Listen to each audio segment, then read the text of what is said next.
इन सबसे पहले gift Nifty पर नजर डालेंगे। गिरावट के संकेत आज सुबह भारतीय बाजारों के लिए निकल कर आ रहे हैं। सुस्त ओपनिंग गिरावट थी कुछ समय पहले, लेकिन अब सुस्त ओपनिंग के संकेत 24,550 के आसपास ओपनिंग भारतीय बाजारों की हो सकती है। एशियाई बाजारों की बात करें तो यहां पर गिरावट के संकेत है, लेकिन इसके अलावा ग्लोबल बाजारों से कैसे संकेत है और कमोडिटी मार्केट में ओवरनाइट कैसा एक्शन दिखा है, ये बताने के लिए अब हमारे साथ अभिषेक जुड़ चुके हैं।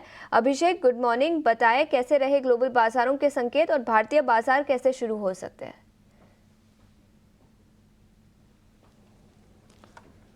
आशीषा, गुड मॉर्निंग। देखिए, आज भी अगर हम ग्लोबल बाजारों को देखें तो जो भी संकेत आएंगे शायद हमारे उतने काम ना आए, क्योंकि अब जो फोकस शिफ्ट हो गया है वो कहीं ना कहीं डोमेस्टिक यूज़ पर हो गया है, ओपेक की बैठक पर हो गया है, आरबीआई की पॉलिसी पर हो गया है।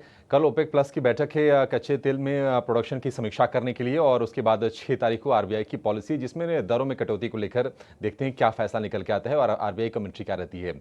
लेकिन आज के लिए अगर हम ग्लोबल बाजारों से बात करें तो संकेत मिक्स्ड हैं। अमेरिका में कल हमने देखा कि डाउ जोन्स में लगातार दूसरे सत्र में कमजोरी रही, लेकिन नैस्डैक और एसएनपी ने लगातार दूसरे सत्र में हमने देखा कि तेजी दिखी वहां पर, और दोनों के दोनों इंडेक्स ने रिकॉर्ड बनाया है। हालांकि जो तेजी रही है दोनों के दोनों इंडेक्स में थोड़ी सी सीमित रही है। आप देखिए, एसएनपी 500 बामुश्किल 2 से 3 अंकों की तेजी के साथ बंद हुआ है। नैस्डैक में हालांकि जरूर अच्छी तेजी रही है और 76 अंकों की बढ़त के साथ 19,480 पर नैस्डैक ने क्लोजिंग दी है। तो एक मिक्स्ड वहां से हमें क्यूज निकल के आया है। अगर हम कुछ स्टॉक स्पेसिफिक अगर हम बात करें तो वहाँ पर एक बड़ी कंपनी है सेल्सफोर्स, उसके नंबर्स अच्छे आए हैं। Q3 में जो उनका रेवेन्यू आया वो अनुमान से बेहतर आया, उसके चलते हमने शेयर में 6% के आसपास का उछाल दिखा। इसके अलावा एक इंटीग्रेटेड सर्किट की कंपनी है मार्वल टेक्नोलॉजीज, उनके ना सिर्फ नंबर अच्छा है बल्कि आगे को लेकर जो गाइडेंस भी दिया वो भी काफ़ी मजबूत दिया। इसके चलते हमने शेयर में 10% के आसपास का उछाल दिखा। अब कुछ कुछ जॉब्स को लेकर कुछ आंकड़े आने थे कल के सत्र में, वो आए भी, और जॉब ओपनिंग जो रही है वो अनुमान के मुताबिक रही है। 77.4 लाख की जॉब ओपनिंग अक्टूबर में रिकॉर्ड की गई है। आगे जो अहम जो आंकड़े होंगे वो होंगे अक्टूबर के नवंबर के पेरोल के आंकड़े पर बाजार की नजर रहेगी, और इन आंकड़ों को देखकर ही यूएस फेड अपनी स्टांस, कमेंट्री, तमाम चीज़ें तय करेगा, क्योंकि लेबर मार्केट काफ़ी ज़्यादा क्रूशियल है यूएस फेड के डिसीजंस के लिहाज से। आज यूएस फेड के चेयरमैन जेरोम पावेल का न्यूयॉर्क में एक मॉडरेटेड सेशन है, उसमें उनका संबोधन होगा और देखना होगा कि क्या संकेत वो देते हैं। 17-18 तारीख को यूएस फेड की एफओएमसी की बैठक है, 18 तारीख को यूएस फेड की पॉलिसी आएगी, और उम्मीद ये करके लोग चल रहे हैं सीएमई फेड वॉच टूल के मुताबिक जो दरों में कटौती की संभावना है वो है 76% के आसपास की। तो दरें घट रही हैं, देखते हैं कितनी घटती हैं और आगे को लेकर चाल क्या रहती है, क्वांटम क्या होता है, ये तमाम चीज़ें फोकस में निश्चित तौर पर रहेंगी।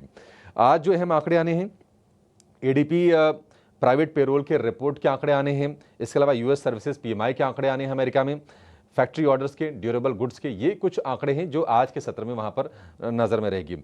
एशियाई बाजारों से अगर हम संकेत की बात करें तो एशियाई बाजारों के लिए दरअसल देखिए वो वॉल स्ट्रीट को फॉलो आज नहीं कर रहे हैं, उनकी चिंता थोड़ी सी अलग है।